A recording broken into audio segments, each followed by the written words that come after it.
Oke teman-teman, balik lagi dengan saya Vicky Ridho. Seperti biasa saya akan bereaction soal sepak bola Indonesia dan juga tanggapan komentar dari netizen soal sepak bola tanah air. So langsung saja kita simak, tapi sebelum itu jangan lupa untuk like, comment, dan subscribe, dan jangan lupa juga untuk nyalakan lonceng notifikasinya. Let's go!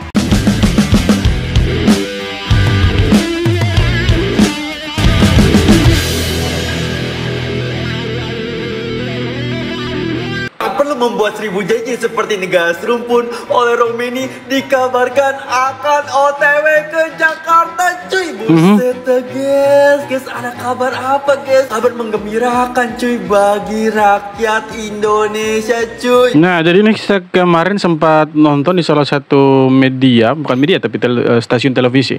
Itu ada wawancara dengan anggota DPR Komisi 10 kalau tidak salah. Itu dia bertanya soal striker dan rupanya ini ya mungkin keceplosan, tapi sepertinya ya dia menyebutkan nama Ole Romeni. Jadi ya sepertinya ya kabar Ole Romeni untuk membela timnas Indonesia ini kian gencar dan semakin terang benderang, dan kita sih berharap ya Ole Romeni betul-betul yang datang teman-teman, karena sejujurnya kita kan butuh striker. Di sini kita sudah punya banyak back dan ya kita butuh banyak pemain sebenarnya yang kualitasnya sama di semua lini. Jadi ketika kita berhadapan dengan tim-tim kuat, nah kita bisa memaksimalkan skuad yang ada, kan seperti itu. Nah, dengan hadirnya Ole Romeni, saya pikir ini menambah ya angin segar skuad baru kita yang akan menghadapi Jepang, Arab Saudi dan Bahrain dan beberapa negara lainnya. Saya pikir ini ya tambahan amunisi untuk kita, dan ya semoga saja ini bisa membawa dampak yang baik. Dan ya Ole Romeni saya pikir ya kualitasnya jangan diragukan lagi. Dia salah satu ya striker juganya Utrecht yang ya kalau boleh dibilang cukup gacor, dan keuntungan buat Indonesia kalau sampai Ole Romeni itu mau bergabung dengan timnas Indonesia. Ole Romeni resmi pilih bela timnas Indonesia, kabar yang sudah ditunggu-tunggu akhirnya datang. Ole Romeni, striker berbakat yang saat ini bermain di Eropa, resmi menyatakan kesediaannya untuk membela timnas Indonesia. Keputusan ini jadi angin segar bagi skuad Garuda yang kini semakin bertambah kuat di lini serang. Dengan skill, kecepatan, dan naluri gol yang tajam, kehadiran Romeni diharapkan bisa membawa timnas Indonesia ke level yang lebih tinggi. Nah, dengan hadirnya Ole Romeni ini, selama ini kita nyaris hanya mengharapkan Rafael Struijk sebagai ujung tombak dan dibantu oleh dua wing, yaitu Marcelino.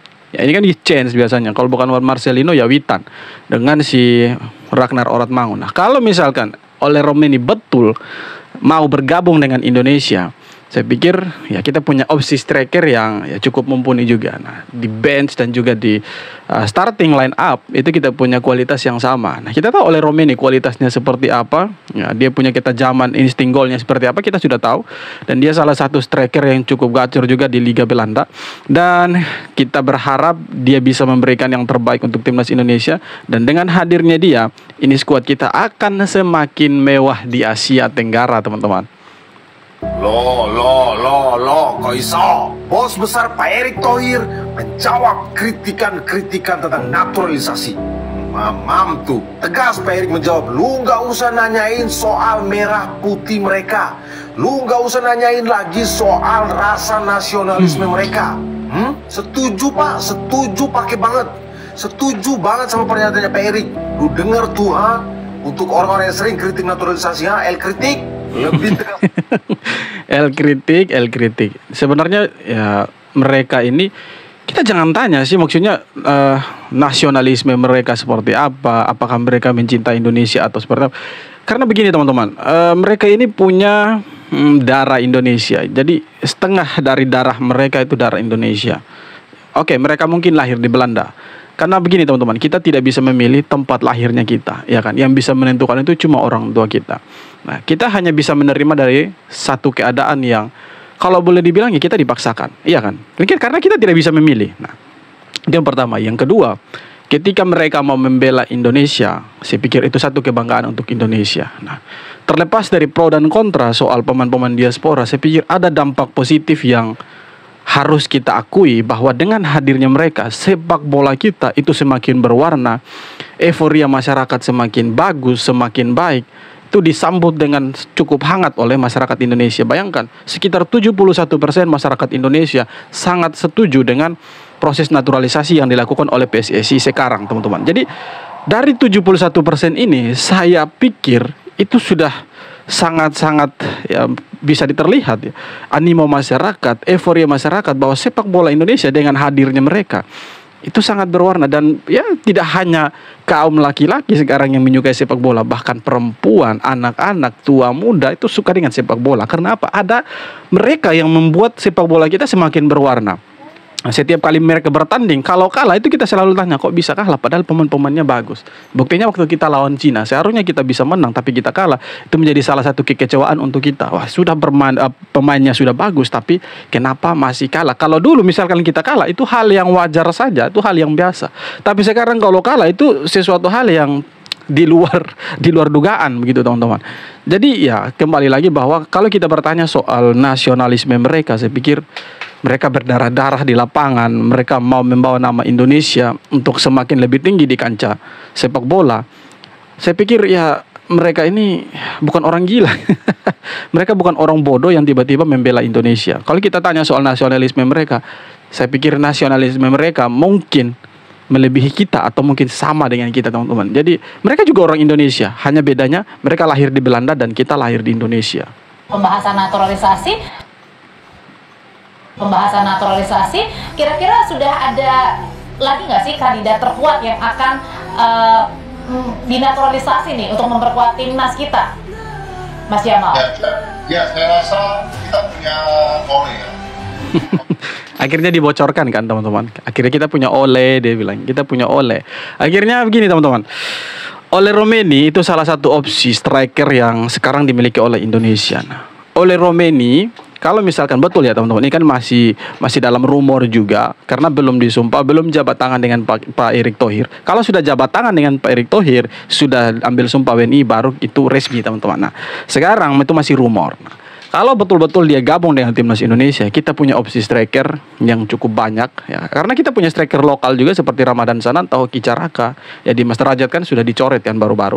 Jadi kita punya opsi striker yang cukup banyak, jadi itu bisa membuat tim kita, timnas Indonesia itu semakin ya kompetisinya akan semakin ketat. Jadi mereka di sana akan bersaing habis-habisan untuk memperebutkan 11 orang yang akan turun sebagai starting line up itu teman-teman. Kenapa ya setiap kali ada sidang naturalisasi, anggota DPR selalu aja ada yang protes, tapi tidak punya materi, tidak punya solusi. Pada saat sidang naturalisasi, Kelvin Verdong, itu anggota DPR Pak Putra Nababan minta kalau bisa timnas diisi 60% pemain lokal, 40% naturalisasi. Pada saat naturalisasi Mes Hilgers dan Eliano, ya anggota DPR Pak Nuroji itu mengatakan nggak bangga dengan naturalisasi. Ya dia nggak bangga yang bukan akamsi. Nah kemarin pada saat naturalisasi Kevin Dix, ibu ini minta naturalisasi Kevin Dix adalah yang terakhir karena banyak sumber atlet di tempat daerah kelahirannya. Nah sama dengan pendapat Bapak ini ya, pemain lokal yang mengisi pos-pos yang dinaturalisasi. Bapak ini mempertanyakan 11 starting 11, 9 naturalisasi, 2 yang asli, lokal. Dan ibu ini mempertanyakan, adakah biaya transfer dari klub ke PSSI? Itu menunjukkan kalau anggota DPR itu nggak ngikutin sepak bola, tidak paham sepak bola. Kalau memang mereka melakukan fungsi pengawasan, harusnya mereka cari datanya. Contoh, terakhir kali Liga Indonesia mengirim wakil ke Liga Champions Asia, itu 2010-2011. Nah, seandainya bapak-bapak ibu anggota DPR ini nanya, ini kenapa 2011 terakhir, sekarang 2024? Apa yang terjadi selama 13 tahun ini? Kenapa tidak ada wakil kita di Liga Champions Asia? Apa masalahnya? Kalau kayak gitu pertanyaan bapak-bapak ibu anggota DPR ini, kelas. Betul. Tapi kenapa tidak ada yang membahas itu? Karena nggak paham sepak bola, ya. Ya jadi bukan cuma sepak bola Indonesia yang perlu berbenah, ya. Bapak-bapak ibu anggota DPR juga perlu berbenah. Saya pikir begini teman-teman. Ya oke lah, mereka punya hak untuk berbicara di sana karena mereka juga ya fungsinya pengawasan ya. Tapi begini teman-teman. Nah, ketika rapat seperti itu, saya pikir kan mereka sudah punya bahan-bahannya, mereka sudah menyiapkan pertanyaan-pertanyaan yang harus mereka tanyakan ke pemerintah, dalam hal ini Menpora dan juga lembaga sepak bolanya kita ya, PSSI. Nah, saya pikir begini teman-teman. Kalau misalkan mereka bertanya seperti kemarin, biaya transfer dari klub ke PSSI, ada yang bilang begini dan begitu soal pemain naturalisasi, saya pikir mereka apakah tidak mengikuti sepak bola Indonesia atau seperti apa? Karena kalau kita melihat pertanyaan-pertanyaan mereka bilang berapa nilai transfer dari klub ke PSSI. Nah, dari pertanyaan itu saja kita sudah bisa menarik satu kesimpulan bahwa memang mereka ini tidak mengerti sepak bola. Mana ada transfer di dalam dunia sepak bola, transfer itu dari klub ke satu federasi. Tidak ada.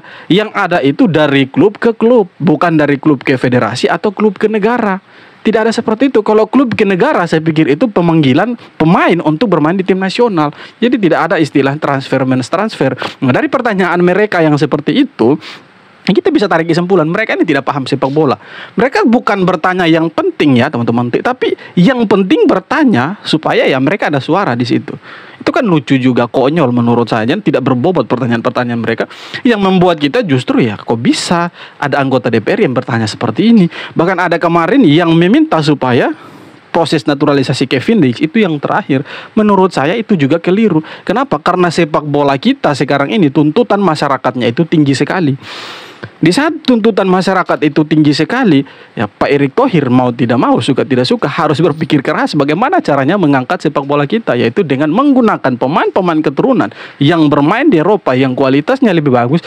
Panggillah mereka dan bermain untuk timnas Indonesia. Dan hasilnya apa? Kita lihat Indonesia tembus langsung ke Piala Asia 2027 dan Indonesia sekarang satu-satunya negara di Asia Tenggara yang bermain di kualifikasi Piala Dunia round 3 dan kita punya langkah untuk ke Piala Dunia itu semakin dekat. Kenapa saya yakin sekali seperti itu? Karena jarak antara posisi 2 di klasemen sementara grup C dengan posisi 5 kita Indonesia itu cuma 2 poin. Nah, di sisa 6 pertandingan ini kalau Sintayong dan anak asuhannya dia bisa memanfaatkan pertandingan ini secara baik dan sebaik-baik mungkin, saya pikir tidak menutup kemungkinan kita akan ada di Piala Dunia. Walaupun banyak yang mengkritik, banyak yang bilang ini langkah yang berat, tapi saya pikir kalau dimanfaatkan dengan baik, dimaksimalkan oleh STY, saya pikir tidak menutup kemungkinan timnas Indonesia ada di sana. Walaupun berat rasanya teman-teman. Nah, disitulah yang mereka tidak perhatikan bahwa adanya pemain-pemain naturalisasi itu membuat dampak yang positif untuk timnas Indonesia. Jadi kalau mereka minta stop naturalisasi, saya sih justru bertanya, terus siapa yang mau dipakai dalam program jangka pendek dan menengah? Apakah pemain lokal? Saya pikir belum bisa ya, tanpa merendahkan kemampuan mereka ya. Tapi kalau kita lihat ya dengan mata kepala kita sendiri, fakta yang terjadi memang seperti itu. Ada jarak yang cukup jauh, jomplang antara skill maupun teknik dasar mereka. Bayangkan saja ketika STY datang pertama kali ke Indonesia melatih timnas senior, apa yang diajarkan? Cara passing, bos. Iya kan, cara passing. Sedangkan di Eropa pemain-pemain yang sudah levelnya senior, mereka siap tampil, mungkin latihan biasa-biasa saja. Tapi di sini Sintayong masih mengajarkan mereka bagaimana cara passing. Nah, itulah yang membuat Sintayong bagaimana caranya meminta Erick Thohir untuk mendatangkan pemain-pemain keturunan yang punya kualitas jauh di atas rata-rata. Jadi sebenarnya itu yang harus kita dukung, bukan malah kita minta soal dihentikan. Ya, ada yang bilang kemarin berapa biaya sewanya, saya juga bingung, sewa apa sih sebenarnya? Kemudian ada yang bilang tidak intens menonton sepak bola Indonesia karena 9 itu diisi oleh pemain naturalisasi dan 2 pemain lokal. Ya sudah tidak intens, malah kau komentari di situ. Ya tidak nyambung lah, iya kan? Untuk memperkuat timnas kita, Mas Yamal. Ya, saya rasa kita punya Ole ya. Oleh mungkin ini belum saatnya dibocorkan, tapi dia keceplosan gitu. Apakah ada nilai transfer dari klub ke PSSI? Itu adalah pertanyaan yang diajukan anggota Komisi 10 Lita Mahfud Arifin saat membahas naturalisasi Kevin Dix dan 2 pemain timnas wanita. Pertanyaan yang kemudian viral karena dianggap tidak lazim. Secara terminologi, kata nilai transfer muncul ketika seorang pemain berpindah dari satu klub ke klub yang lain. Ya, betul sekali. Dan posisi pemain di klub tidak berubah saat ia berganti kewarganegaraan. Jadi mungkin formulasi pertanyaannya harus diubah. Apakah pemerintah dan PSSI membayar pemain yang akan denaturalisasi? Dan itu sudah dibantah. Nah, itu kan sudah dibantah sama Sekjen PSSI, Pak Erick Thohir juga sendiri sudah bilang tidak ada biaya sepeser pun yang dikeluarkan oleh PSSI dalam proses naturalisasi pemain. Jadi ini murni kesadaran mereka. Mereka ikhlas untuk bermain untuk timnas Indonesia. Jadi tidak ada soal bayar membayar. Ya, ini kan statement langsung, statement resmi dari Pak Erick Thohir dan juga Pak Yunus Nusi selaku Sekjen PSSI. Apakah kita mau membantah? Kita mau mencari-cari celah untuk membantah pernyataan mereka? Kan tidak mungkin. Karena memang tidak ada buktinya bahwa mereka ini dibayar. Kan begitu. Jadi ini bukti bahwa mereka ini ikhlas bermain untuk Indonesia dan mereka memang mau bermain untuk tanah kelahiran mereka. Dari darah mereka Indonesia. Mereka mau bermain untuk Indonesia karena salah satu dari keluarga mereka itu orang Indonesia dan adalah nenek moyang mereka.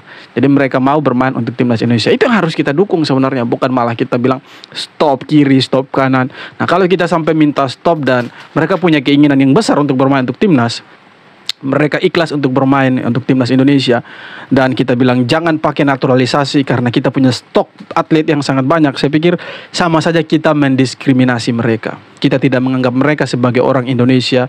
Kita tidak menganggap mereka sebagai warga negara Indonesia. Padahal mereka ingin sekali menjadi warga negara Indonesia. Mereka ingin sekali bermain bola untuk Indonesia.